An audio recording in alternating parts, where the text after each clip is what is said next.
ભાવનગરની કરીએ કે જ્યાં ભાજપના ઉમેદવારો સામે જનતાનો રોષ જોવા મળ્યો હતો।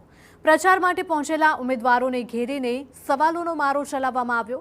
કુંભારવાડામાં વડવા બ વોર્ડ નંબર 3માં ઉમેદવારોને લોકોએ ઘેર્યા।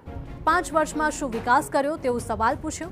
વિસ્તારમાં મૂળભૂત સુવિધાઓના અભાવે લોકોમાં નારાજગી છે। બિસ્માર રસ્તા, ચોમાસામાં પાણીના નિકાલની સમસ્યાથી પરેશાની થઈ રહી છે। પરિસ્થિતિ વણસતા ઉમેદવારો પ્રચાર અધવચ્ચે છોડીને ત્યાંથી નીકળ્યા હતા।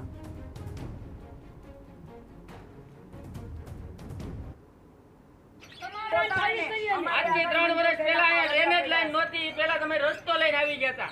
અમારે અહીંયા ડ્રેનેજ લાઈનની જરૂર હતી તો તમે રસ્તો ડાયરેક્ટ ચાલુ કર્યો હતો, એટલે અમે બંધ કરાવ્યું। અમારે અહીંયા પહેલા ડ્રેનેજ લાઈન નાખો પછી રોડ ચાલુ કરો। વર્ષ દિવસ પાછું લંબાઈ 3 વર્ષ થઈ ગયા આજથી પહેલા, બાકી એક રોડની